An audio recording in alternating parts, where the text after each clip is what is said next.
Without Keegan doing what he did as a manager in the mid-90s, we don't have Eddie Howe today. We don't have the club we have today. With 2 games left of the season and Newcastle on the verge of qualifying for the Champions League for the second time in 3 seasons and having won a major trophy, of course, I just wanted to pay tribute to our manager Eddie Howe and ask the question, is he the best manager Newcastle have ever had in living memory? I didn't know when to make this video. I could have made it after the season finished, but I just thought, we've got 2 games left, and in a sense, what I'm going to say in this video doesn't matter what happens in those next 2 games. It won't change my opinion.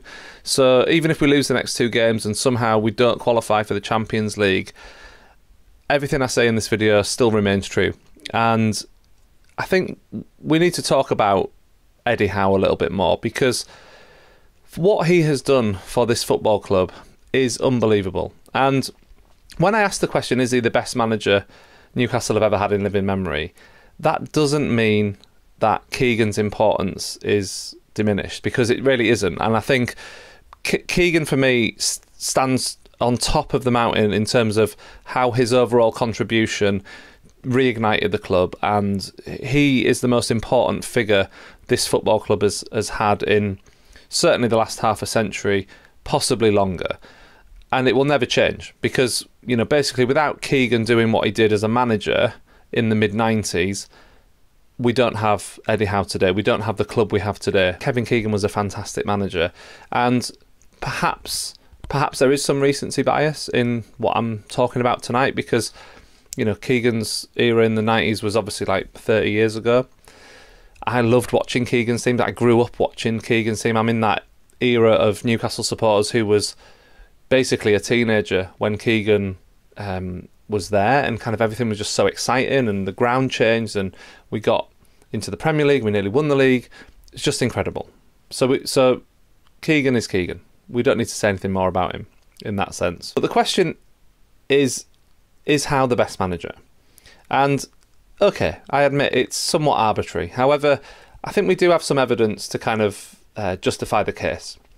Firstly, the overall facts of Eddie Howe's time as manager at Newcastle so far are this. He succeeded at keeping the club up when it was almost certain we were going to go down. I'm not sure there were many other managers who would have been capable of keeping us up, and he did. And it was kind of just incredible. The following season, we then, of course, qualified for the Champions League. Talking of Keegan, there are echoes of Keegan in that sort of run. Okay, Keegan got the promotion and then finished 3rd the next season. Obviously there was no promotion for Howe, but that survival felt so huge. And then finishing 4th the next season to qualify for the Champions League, incredible.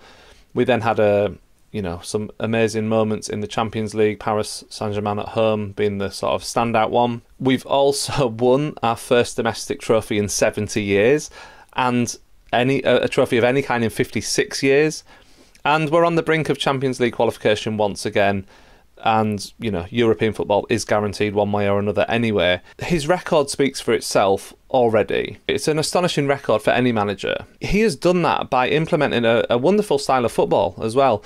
So when Newcastle are good, we are really, really good. And it is like Keegan's teams. It is like Sir Bobby Robson's teams, in that we are absolutely capable of blowing teams away on our day. And both Keegan and Robson's teams absolutely did that. The difference, I guess, between Keegan's best teams and Robson's best teams is that Howe's team do feel like they have a more solid core, a more steely determination to win, a togetherness that perhaps the Robson team certainly didn't quite have, and possibly the Keegan team not quite as much, although, the Keegan team was just unbelievable, and I think it's easy to forget that after 30 years. I certainly won't entertain the trope that Keegan's teams couldn't defend, because actually their defensive record was actually pretty good when you look at it overall. However, it's fair to say that the balance of Keegan's teams was more focused on attack, whereas Howe has tried to blend both. Under Howe, the club have still scored 253 goals in his 138 Premier League games, and last season we scored, I think it was 85 goals, which was a record. That was more than Keegan's team scored, the Entertainers team. But the survival season under Howe and the following season when the team gained Champions League qualification was built on a very solid base. Howe came in and made us more solid. That was what he started with. He made us hard to beat. He made us difficult to break down. And that in turn led to wins, because if you're hard to break down, you're conceding fewer goals, you're more likely to win if you put a chance away at the other end. So that leads to my next point. You know, Howe has evolved this team, and I think sometimes we forget this because, you know, week to week, match to match, sometimes we get frustrated with Howe for not changing things. We sometimes think, oh, why doesn't he just do this? And I'm guilty of that. You know, we're all fans, we all think we can do a better job, don't we? But the fact is, if you look at how this team has developed under Howe in his, you know, 3.5 seasons, he has changed it. Like, we've gone from being hard to beat so that we could stay up, to then adding more goals in subsequent seasons. And he's been able to find more of a balance between that defence and attack. And perhaps we're not quite there yet, and that's okay. You know, this is a journey. This is something that is a work in progress. And, you know, we know we concede too many goals sometimes, but we generally try to sort of concede goals in clusters. So, like, we've conceded 4 at Villa, 4 at City, 4 at Brentford. But, you know, let's not forget, how has this squad punching above its weight as well? So cash is king in football, we know that as well. And the value of your squad is a good determiner of where you will end up in the league. And Newcastle's squad is the 8th most valuable in the league. And, you know, it's a mix of top-tier talent. Let's not pretend it's not. We've got Isak, we've got Tonali, we've got Bruno, you know, you've got Gordon. You've got loads of good players, like properly good players. But we do have that mix of kind of like reconditioned lower Premier League players within that, who are playing above anywhere that anyone thought they could ever get to. And despite that, Howe could end this season with Newcastle finishing second in the Premier League. Like, if we win the last 2 games against Everton and Arsenal, we will finish second. Which, okay, we're nowhere near the title, but like, that is just unbelievable as well. So I'm not saying that's going to happen, but just the fact that that is possible with 2 games left is kind of amazing. And basically, you know, the squad is going to finish in the top 6, and that is really above what it's worth. So he's punching this squad above its weight. The true value of Eddie Howe is what he brings as a coach, in my opinion. He's a wonderful coach, and he's improved just about every single player he's had at Newcastle. And that is thanks to his like meticulous approach and his attention to detail and his absolute determination to do the best possible job he can. And he doesn't leave any stone unturned, and he works really hard on the training ground with players, and he has good relationships, and he improves players. There's just no doubt about it. I mean, the list is lengthy. You know, Joe Linton is the obvious one. I mean, most people, when the takeover happened, Joe Linton would have been one of the first out of the door for many fans. I will sort of speak up for myself here and say that I was happy for Joe Linton to stay around. I thought he could do a job for us.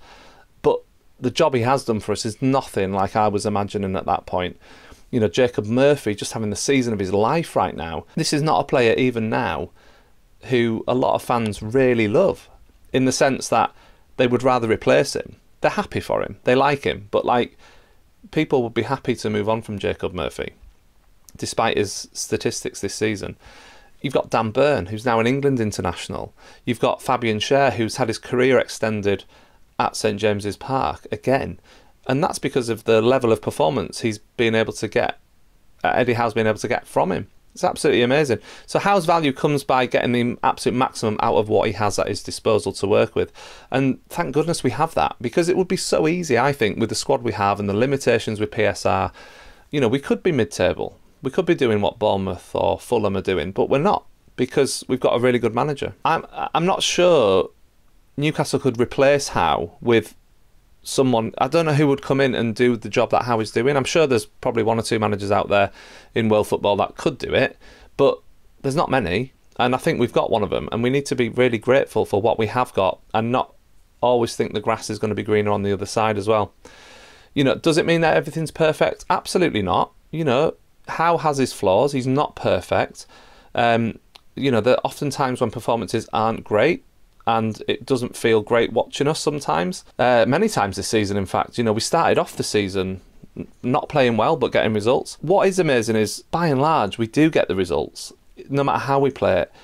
And when good teams do that, all the pundits say, well, that's what good teams do. They get results when they're not playing well. And that is what we do under Howe. And we should get used to that. That's not a bad thing. You know, if we're having a bad day and we get a result, we should be thinking, wow, that's incredible. So this season felt like it was possibly make or break for Howe. After a perceived dip last season, you know, we know the injuries were massive last season, were clearly a massive factor, and we just missed out on Europe anyway. But not playing well at the start of this season, it kind of felt like maybe the tide was turning against him, you know. But those early points that he did gain in the season have proved to be so important. It just goes to show that actually it is a marathon, not a sprint. It's a cliche, but it is true. But let's be real here. What more could any of us have asked for when we haven't brought in anyone for 3 transfer windows? You know, yes, we made Lewis Hall permanent, but only Asula's really come in and had any minutes, and they've been really limited. So the squad as we know it is in desperate need of more depth. You know, we need to lower the average age of the squad, and we need to replace some of the squad players with better quality players. We all know this. Eddie Howe will know this, but we haven't been able to do it, and yet he's still managed to do a great job, to the point where, you know, we've won a trophy and we might quite well get Champions League football once again. So just imagine if this summer Howe is able to finally add 4 or 5 real quality additions to his squad. Imagine if he's able to rotate more often, how that might actually improve our overall levels of performance, so that we don't see these huge away defeats and these anomalies in our season, because we'll become more consistent. And it just leaves me thinking, I actually want to see what he does next. I don't want anyone else managing this football club at the moment. I want to see what he's capable of doing now with a higher calibre of player. You know, and I will absolutely 100% back him every day of the week, because he's just fantastic. And let's be honest, he's a great ambassador for the club as well. He's a nice guy. He never kind of apportions blame in the media. He just has the whole package that we want and look for, and he gets the club, and that's the other thing. He totally loves Newcastle. He gets what this football club is about. Plus, he's already won us a trophy. You know, hopefully there's more to come, but we can't ask for any more. So in terms of the question I posed at the start, is he the best manager we've ever had in living memory? I think yes. I think this team, as good as Keegan's team was, and I do remember how good Keegan's team was, and I love that team. I love watching them just steamroll teams. I think this team is just so exceptional with the players we've got. And what's exciting is, I think we can get even better with this team, with the right signings. Eddie Howe can get more from this group of players with extra new world-class players as well. It's so exciting.